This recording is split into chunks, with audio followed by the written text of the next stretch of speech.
What up, guys? If you guys have been on lockdown, bored in the house, and missing your little UFC fix, we're about to have our first hit in a long time. Tony Ferguson, Justin Gaethje. Now, this is going to be an all-out war. You've got two fighters ranked number 1 and number 2. Both fighters push forward. Both take shots, land shots. They're not scared to get punched. They're not scared to take a shot to land two. And they're both really high-pressured fighters. We're about to see the, I'd say, second best fight of the year. Joanna versus Weili is number 1, and this could be number 2. Let's check it out. Alright guys, so before we get started, let's just have a little bit of a look at the background from Tony Ferguson, how this fight got made, because it's a bit of a weird story. Obviously, Tony Ferguson was scheduled to fight Khabib for the title. This is the 6th time it's been booked, and the 6th time it's been cancelled. Now, no one could have predicted the coronavirus was going to shut down the whole world, but that happened.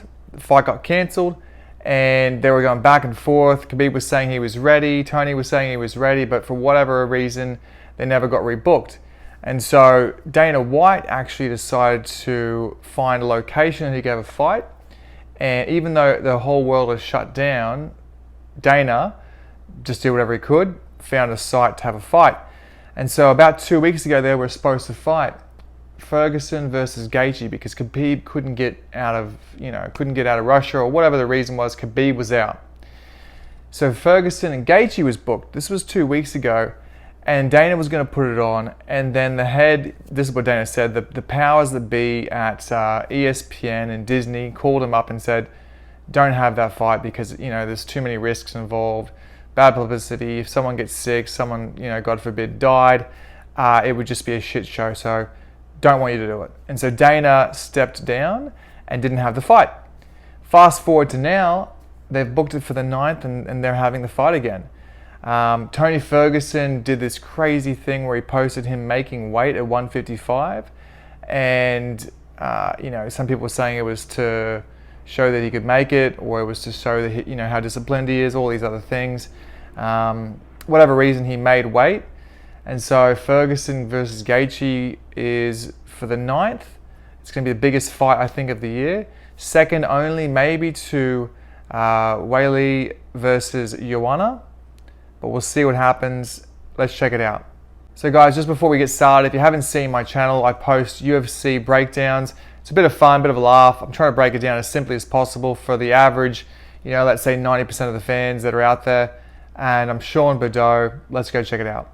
All right, so just actually before we get into the Ferguson-Gaethje fight, if you haven't seen the full card list, this is literally the biggest fight card I've ever seen. The more that I look at this card, I keep looking at it again and I find other fights. I'm like, what? I didn't even notice that fight before. 1, 2, 3, 4, 5. So the 5 fights that are on the main card, every single one of those fights could be its own card, especially Cejudo versus Cruz, especially Ngannou. These could be their own cards. So it's a stacked card. Really excited about Cejudo versus Cruz. I don't even know if that's a title. Bantamweight title bout. Okay, it is a title bout. So let's just take a quick overview of the Ferguson-Gaethje fight. Both almost identical records. 21 or 26. It's a lot more fights for Ferguson. Well, not a lot more, but it's a few more fights for Ferguson. But the biggest scheme of things, they're both very similar records. The biggest difference in the two records would be that Ferguson's on an undefeated streak, 12-fight win streak. And Gaethje, out of his last 5, has had 2 losses. He had 2 losses there, and then he had the last 3 wins. So stats, they're very even. Height, Ferguson's got a longer reach, but Gaethje probably has more power. If you look at the stats, Gaethje's more likely to knock him out, but Ferguson has bigger spread of stats there where he could submit him, and he's got other ways to finish the fight, whereas usually Gaethje just will knock you out, put that pressure on, put that pace on, and either leg kick you to death or knock you out. I want to have a look at Justin Gaethje first though, because Gaethje is my pick, and I'll tell you why. If we look at the last couple wins, Cerrone, Barboza, and Vic. Vic he knocked out. Barboza he knocked out. And he knocked out Cowboy as well. And when he actually knocked out Cowboy, he stood back and didn't throw any more punches because he liked Cowboy so much. But if you look at his style, he basically pushes forward, throws really heavy leg kicks, and he stopped a few people with leg kicks, but also goes for that knockout shot. He's got really good wrestling background in wrestling and in high school and college wrestling. And he's just a forward pressured fighter. So I can see him potentially having a chance to knock out Tony Ferguson. I think that this fight is maybe even a bit riskier for Ferguson than Khabib, because Gaethje's got more of a chance of knocking him out. Khabib won't necessarily knock him out, but I would say Gaethje could definitely knock him out. And it was interesting, I saw an interview on TMZ where, Gaethje actually said, I don't know if I'll be able to bring my, absolute best. It was an interview on TMZ about 2 weeks ago. This is before the first fight was booked, which was 2 weeks ago. And he said, look, I'm coming in there on short notice. Ferguson was already training for Khabib. I wasn't training for everyone, so I'm going to be bringing about 90%. And so I thought, didn't sound very good. But now that the fight got pushed back, he's saying, you're going to see me at 100% now. So I thought that was a really honest assessment of himself. And now that he's coming in with those extra few weeks to prepare, I just think it's going to be a real tough match for Ferguson, and I think Gaethje's going to take it. All right, now let's have a look at Tony Ferguson. Mate, I feel sorry for Tony Ferguson because he's had so many wins, and he's never had that chance to face Khabib and unify the belt. He's got the interim belt. He's had huge win streaks, where he's the longest win streak in the division. But he's never been able to face Khabib to solidify the belt. He's never had a Conor fight. He's just never been able to have that really big fight. I think that this is the big fight for him. So this is certainly the biggest fight of his career. Huge win streak, striking accuracy and grappling accuracy. So he's pretty even actually as far as striking finishes and grappling finishes. Some wins here over Pettis, Cerrone, Lee. But if I look at these fights, I can't help but to notice, okay, he did beat Cerrone. Gaethje fought Cerrone, but Gaethje knocked Cerrone out. Very decisive. When Ferguson fought him, the fight got stopped because Cerrone's eye was swollen up and shut, and they called off the fight because of that. Too much damage. Then if you look at the Pettis fight, Pettis was actually landing a lot of strikes and kind of, you would say, maybe outpointing Ferguson. But then Pettis broke his hand, went back to his corner for maybe the third or fourth round, and they called it off.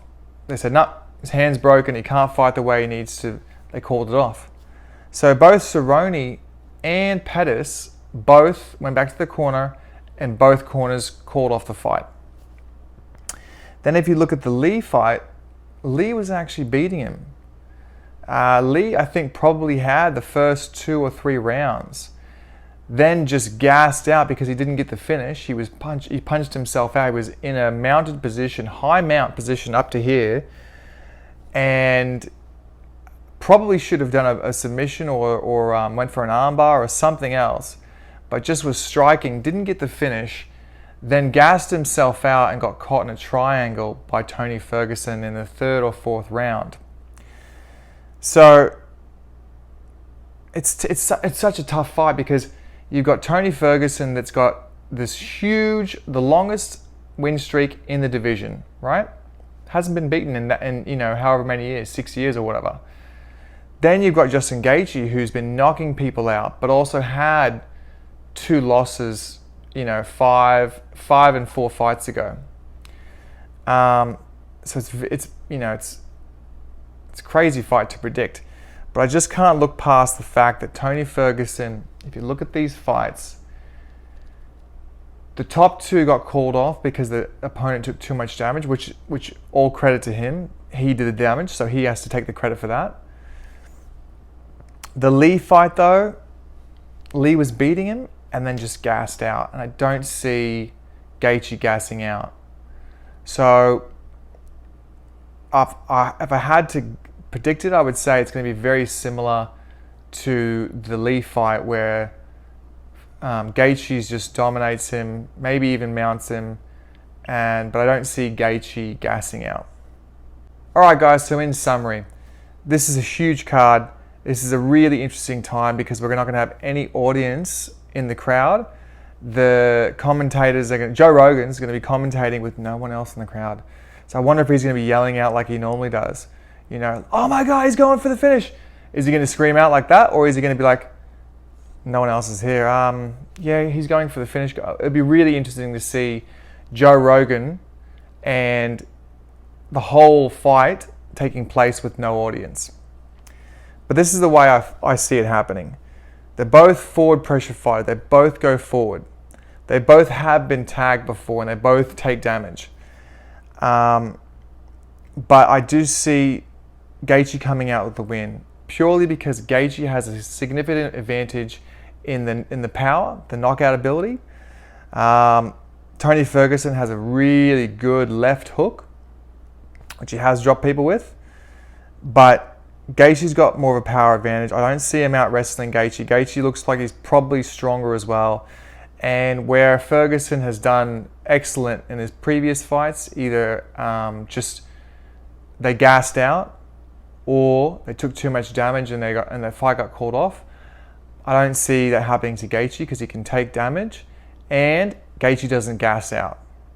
So really interesting fight, guys. Can't wait.